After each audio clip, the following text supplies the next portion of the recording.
Hi everybody and welcome to our Enact Live. We'd really love to know where you're coming in from, so please do get involved from the off. We want to hear from you. Where are you? And we want to keep this session really interactive, so keep those comments coming. Okay, so I'm Helen. Yeah, hi everyone, my name's Dan. Hi there, and today we're going to be exploring what it means to take accountability for EDI as leaders. And this is a new session, it's been recently developed. Yeah, it's something we've been working on recently. So the core, the foundation of this session, if you like, is really looking at actually what is a leader's responsibility when it comes to EDI. And we're not just talking about sort of the broad responsibility, we're talking about on an individual basis. So in terms of how we communicate a message around EDI, what does that look like? What does it feel like? What are all the tangible behaviours that go hand in hand with that level of accountability? So that's what we'll be looking at today. Yeah, great. And we've got some comments coming in already. So we've got people saying they're from Leeds. Okay, thank you for those messages. Yes, do let us know. We want to hear from you. Get involved. Don't be shy. So, but now we're going to move on to one of the exercises. So we're going to introduce you to one of our leaders, played by our wonderful actor, Martina. Martina's going to be playing a leader, sharing their EDI strategy, their vision. So we want you to watch their speech, listen, observe, see what it makes you think, what it makes you feel. And we would like to get your comments, so feel free, don't be shy, keep them coming in. We're going to hand over to Martina now as our leader. Thank you, Martina. Good afternoon, everyone, and thank you so much for coming. It's good to see you all. As you know, what we are going to look at today is equity, diversity and inclusion, which, it goes without saying, is obviously important to us and to our values. So what we are going to explore today is our responsibility in creating a diverse and inclusive working environment. And I know that this is a subject matter that you are just as passionate about as I am. So I'm looking forward to hearing your views and ideas about how we can embed EDI moving forward. We've come a long way on this journey over the past few years, and the efforts of everyone involved in this journey have been invaluable, but that does not mean that we can rest on our laurels. So we are welcoming Enact here today to work with us to ensure that EDI remains a priority. So thank you, team. Okay, and thank you to our actor there, Martina, playing Anne Wright, our leader. Okay, so you've seen that speech. What did you make of it? Let us know. How did it make you feel? Okay, some people saying, oh, I wasn't too convinced that she really believed it. Okay, that's an interesting thought. Actually, didn't seem very passionate. Seemed a bit nervous. Any more thoughts coming out of that? What were your first impressions of our leader? Okay, seemed a bit nervous. Didn't seem quite sure of themselves. Okay, could do with building on their confidence. So what we're going to do is actually we're going to check in with Anne. Okay, I'm not sure it really said a lot, is what someone said. Sorry, we're going to check in with Anne. We're going to pass over to Dan, and we'll come back to those comments in a minute. Thank you. Okay, so we're here with Anne and some comments, but let's check in with you. So how did you feel giving that speech? Oh, I'm glad it's over, to be honest. Why are you glad it's over? I felt that we've sort of been going down this road for years, and I've been trying to get this message across, and I'm not sure that it's sort of hitting home with a lot of people. I just felt a bit, I suppose, apprehensive about going back over it again with people. Why apprehensive? Is that?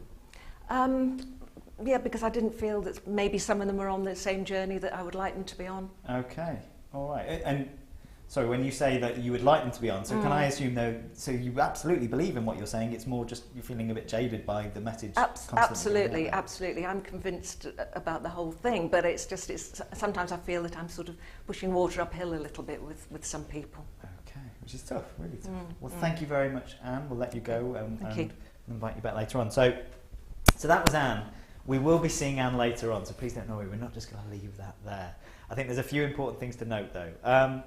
We do this exercise in a session quite a lot, and tends to see, what we get in response from delegates is do you know what, I think I do that. I think that's pretty much my communication style when it comes to EDI, for very similar reasons, because we're apprehensive about how the subject matter will land. Actually, we're tired.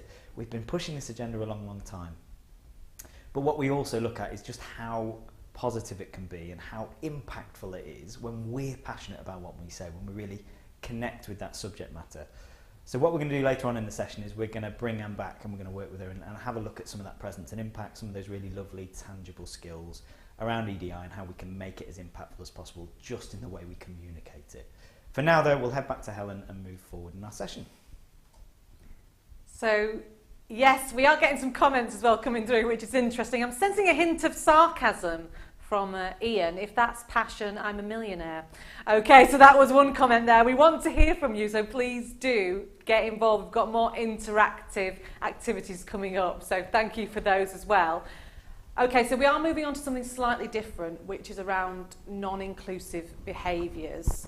So ahead of this session today, we did put out some polls around confidence when it comes to challenging non-inclusive behaviours, and you can see the results there. Okay, we do have 0% not at all, that's a positive thing, but there's obviously room for improvement. So we wanted to share something that we feel could build your confidence, and that is a framework called 4 Corners, which will hopefully help when it comes to challenging non-inclusive behaviours, and Dan's going to talk us through that. Yeah, so hi everyone. 4 Corners is an absolutely brilliant framework. It's a great way of looking at behaviours, but more than looking at it, talking about behaviours, of really asking some difficult questions, of finding out actually, especially when we're looking at challenging behaviours, why is it difficult? What do we struggle with? What are the challenges for us? So here's how 4 Corners works. What we ask is for you to imagine that maybe you're walking through a shared office, maybe you're sitting in a shared space and you overhear a comment. Maybe it's a microaggression, maybe someone says something that offends you, maybe something that isn't very inclusive, that just doesn't sit well with you. And in that moment of overhearing a comment, we ask to put the 4 Corners model into play, and that is we give you 4 choices of how you might respond in that moment. So you can address now, you can speak to the person who made the comment, you can chat to them, you can challenge their behaviour if you like. You can address later, so you can think, I'm not going to speak to them right now, maybe later on I'll have a conversation. I'll let the heat ebb away from that conversation for a second. You can seek support in whatever way that looks to you. You could speak to a peer, get advice. You could speak to a leader. You could have a look at support networks you've got in your organisation. Or finally, you can do nothing. So we've got 4 ways of responding. What we're going to do is just put this to the test and give you an example of how we bring this to life in sessions. The way we're going to do that is we're going to give you that scenario. We're going to play out what we call EDI moments. So we're going to show you a scene, and we want you to watch that scene, see how you feel about it. Feel free to make comments as we go through. But most importantly, as you watch it, in terms of that 4 corners, I want you to think about how would I actually respond? And actually respond. Let's not say, here's what I hope I'd do. How would I actually respond? So have a look at the scene, think about that, and then we'll discuss it afterwards. Take it away, team. Oh, don't forget, we've got a meeting with Bobby at 3. Oh, how can I forget? He's emailed me 3 times already to remind me. They've emailed you. They don't go by he anymore. EDI, remember? Oh, do you know, it's just gone too far. I don't know what I can or I can't say anymore. Okay, so that was scenario 1. So that was based around the idea of gender pronouns. I don't know what I can say anymore, was one of the lines in that one. So what would you do if you were a leader and you saw that situation? What would you do out of those 4 choices? Would you address now, address later, seek support, or do nothing? Let us know, and let us know your reasons why, okay? I'm going to bring in our actors though now, out of role, because I want to have a conversation with these 2, because you work in lots of different contexts, you're actors, you're working with lots of different leaders. If you were working alongside someone and they were a leader and they saw that situation, how do you think they should address it? What's just happened there around that gender pronouns, not being quite sure what to say? Yeah, I'd hope that a leader would address it immediately after overhearing that conversation. Maybe also because it's quite a casual conversation, and casual conversations are so like in the heat of the moment. If it's not addressed there, maybe it could be, you know, forgotten as time goes on. And also, these two staff members are literally just about to have a meeting with Bobby. Yeah. And they've just had this We've very... been talking about Bobby. Yeah, they've had this very kind of non-inclusive conversation about Bobby, and then they're going to go work with Bobby face to face, and like the roll-on impact of that could be really detrimental, and doesn't really feel like it might be an emotionally safe place for Bobby. So I think it would need to be addressed. No, that's a good point. You think it should be addressed straight away? Okay. What about yourself, Martina? Yeah, I think it should be addressed straight away, but obviously it's going to be an ongoing process as well. I don't think it's something that can probably be dealt with just in one meeting or whatever. And also I think the leader would need to explore with these people why they feel that they can't say something or they don't know what to say anymore. There so needs what's to be going on some underneath this comment? What's going on, and what sort of support or training that they may need to be able to look at things from other people's perspective. Yeah. All right. Well, thank you, you two. I'll let you go. Obviously, going to be back on in a minute, but we've got a couple of comments. Address it now, but light-heartedly, saying it's only one or two words, he for they, so probably it's not a big deal, okay? So address it now, that's a really great suggestion there, okay? Thank you for those comments. Again, we're going to keep throwing some scenarios at you, so please do let us know what you think. Would you address it? How would you handle it?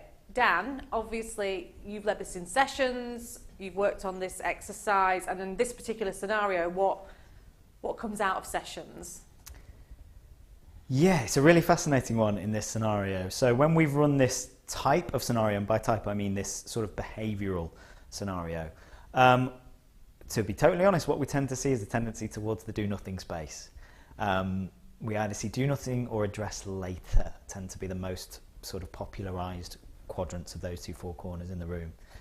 Part of the reason for that, when we dig a little deeper, when we ask questions around, okay, why are we addressing later or why are we doing nothing, is especially around do nothing, there is a real fear of not wanting to police or to be seen as the sort of EDI police, not wanting to cause conflict, potentially not being able to gauge reaction as well, which is really fascinating, because also what goes hand in hand in that, and this is learning we bring out in sessions, is that there's also an assumption of how we're challenging or how we're addressing in the moment, but actually, as we just heard Martina say, sometimes it's around just addressing it can have that little bit of empathy, saying, okay, can I just ask why you feel like that? Because that might be frustrating. Can we talk about it? Which gives you a platform to then discuss EDI. If you get into a conversation around EDI, great, you're in a space where you can create change, you're in a space where you can create awareness, and that's where you want to be. We do have some address laters as well for the same reasons, that it needs a further conversation, but those two are the main areas. What we're going to do now, though, is we'll move forward to another scenario. So again, have a think about what you're seeing, have a think about how you would actually respond, get your comments in so that we can explore them. But right now, we'll go back over to our second EDI moment. Okay, so have you updated your metrics for the scorecard meeting? I will do. I've not had a minute free today. Well, yeah, can you make sure that you do? I mean, especially around EDI, there's a big push on at the moment. EDI? I know it's very well and good, but we need to focus on results. We're a business after all.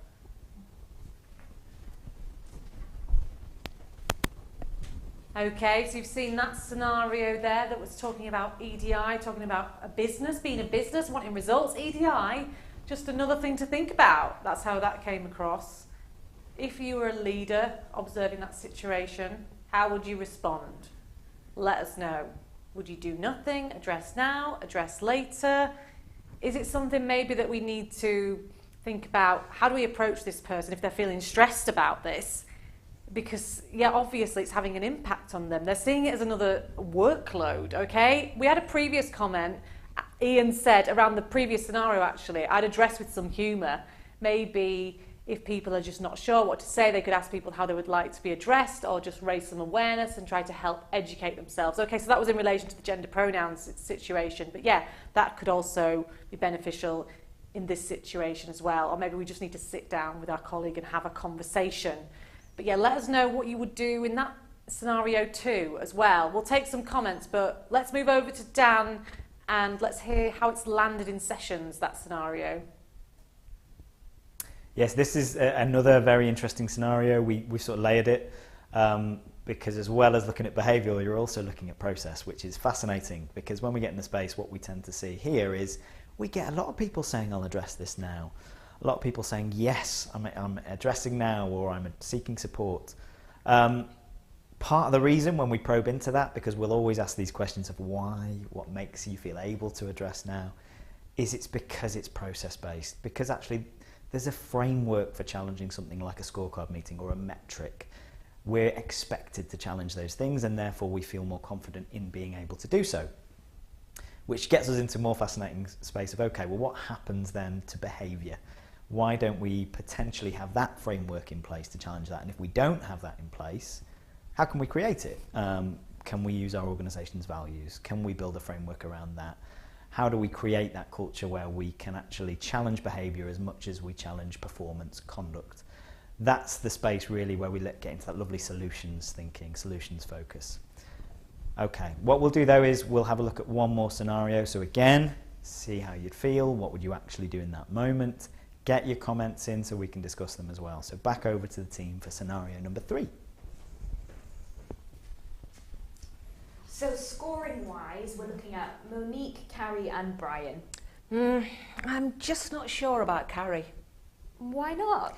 They've performed well in their tasks and the interview. Yeah, but do they really have the resilience for the role? Okay, so that was scenario number 3, which is around a recruitment process. Okay, so we're clearly seeing some kind of bias here towards certain candidates. And what we often do in sessions is check in with the actors. We'll do that in a second, but I'd like you to think about if you were faced with that conversation or that remark, what would you do?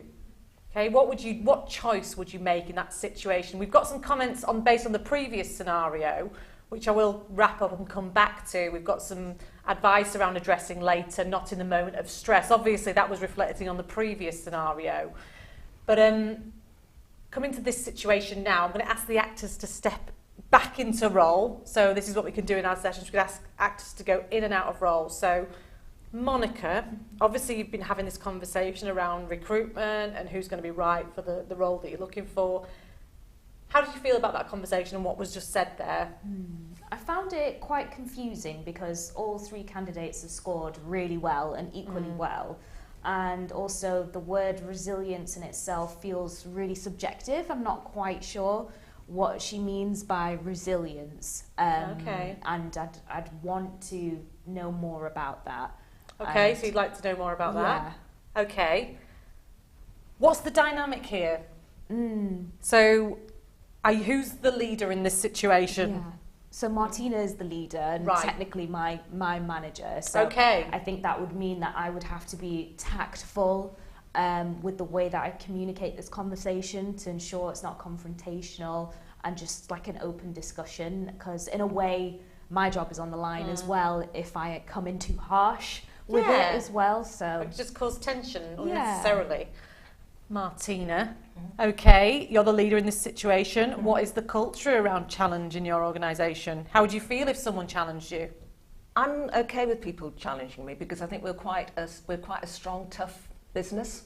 So actually, we need people who are robust and can say what they think. We don't want people who are just going to, not accept what's going on and not say anything, whatever. I like people to come and challenge me as long as it's done, I think, in a non-confrontational way. I'm quite happy to listen to other people's opinions. Okay, should we try it? We've also got some comments, which are kind of in line with what we've talked about. Address now. What do you mean when you say that? Firm with this one for me. Okay, I'll let you take your own take on that one. So we've got some really interesting suggestions there. So thank you for those. Keep them coming in. We want to hear more. Can we try it? You talked about that question around resilience. Yeah. What do you mean by that? Let's go with that. And then if you want to build on that, let's go from there. Okay. Okay? Sounds I'll good. leave you to it. I'm just curious to know what you mean by resilience. Why do you think Monique and Brian are more resilient than Carrie?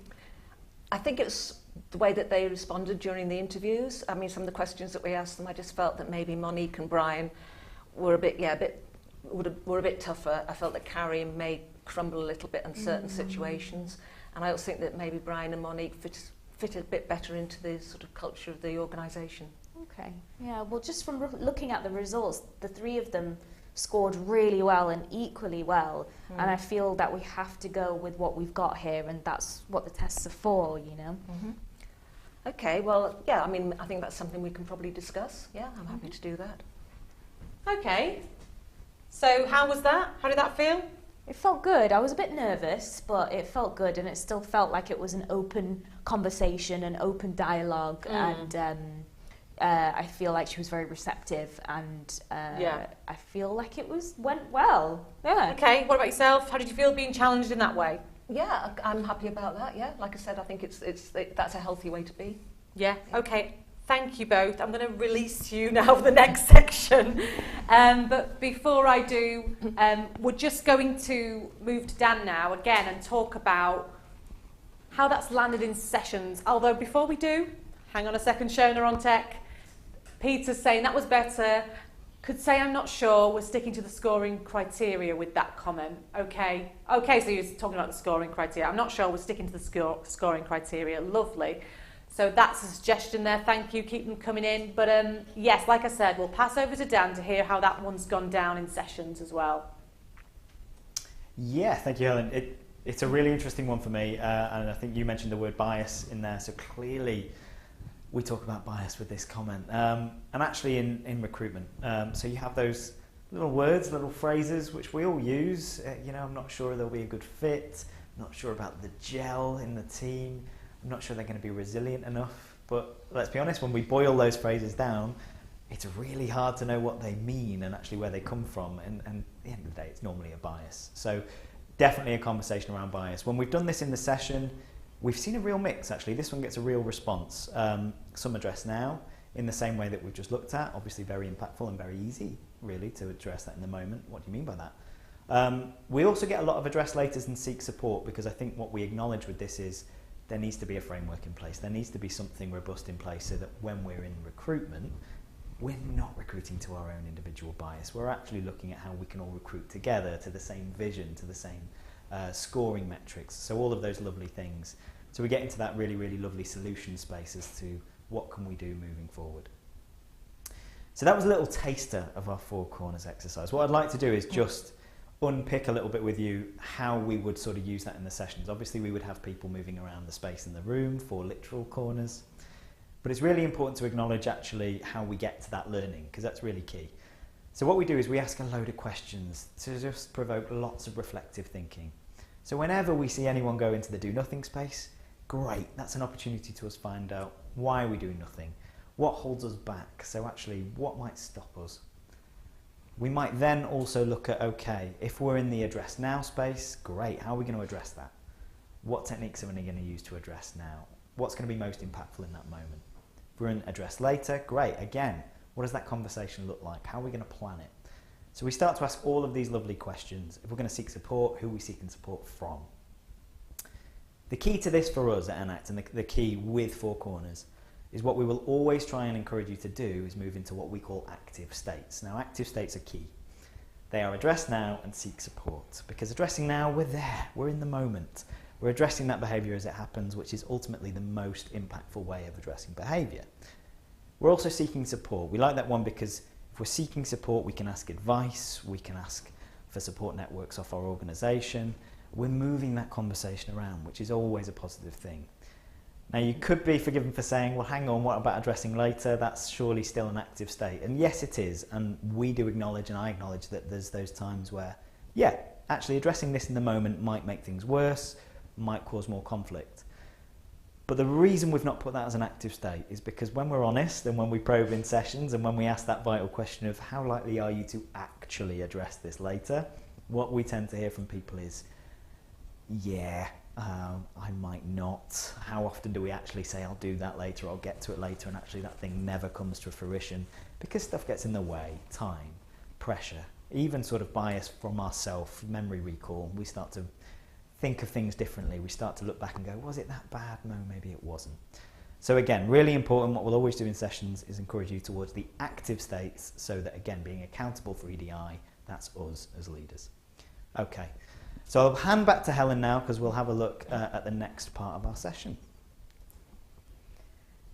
Okay, so we saw our character of Anne at the top of the session, the leader, and we're going to go back to Anne in a second.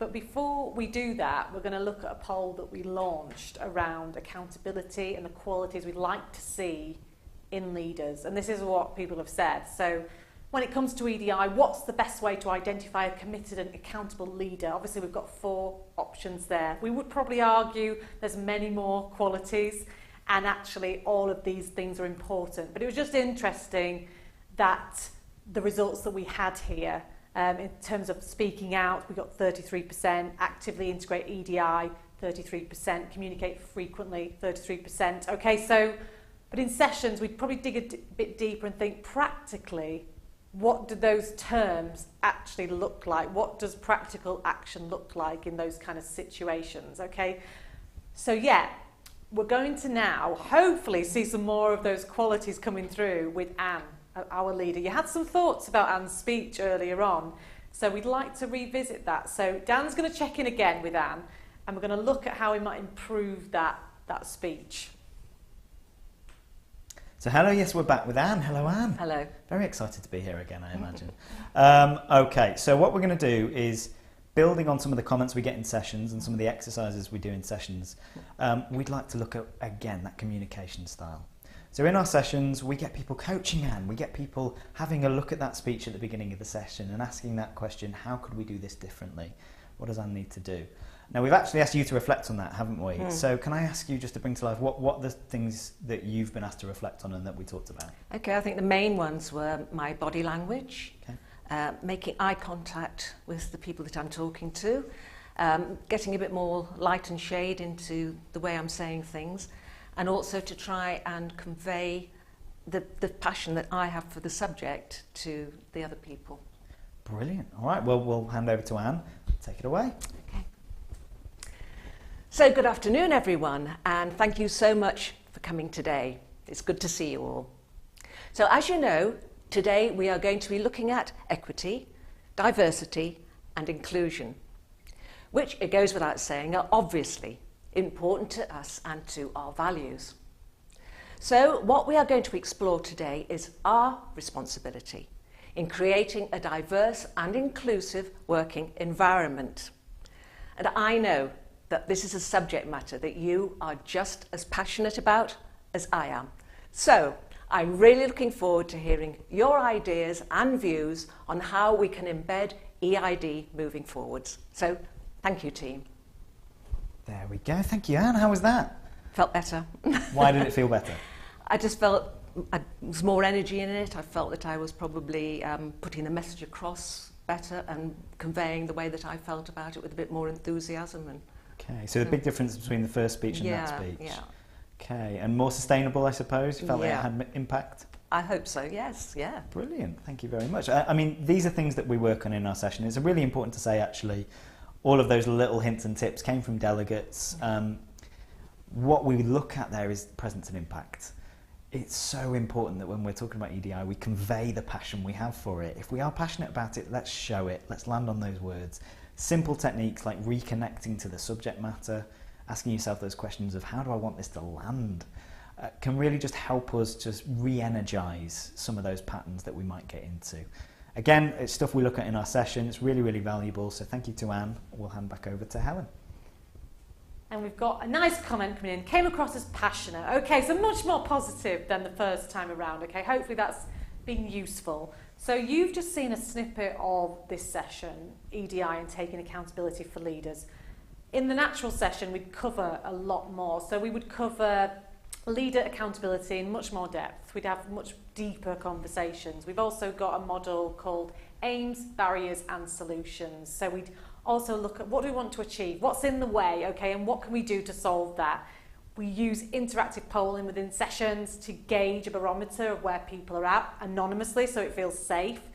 We dig deeper into the four corners exercise. We'd also use what we love, forum theatre, to bring situations to life and create real change.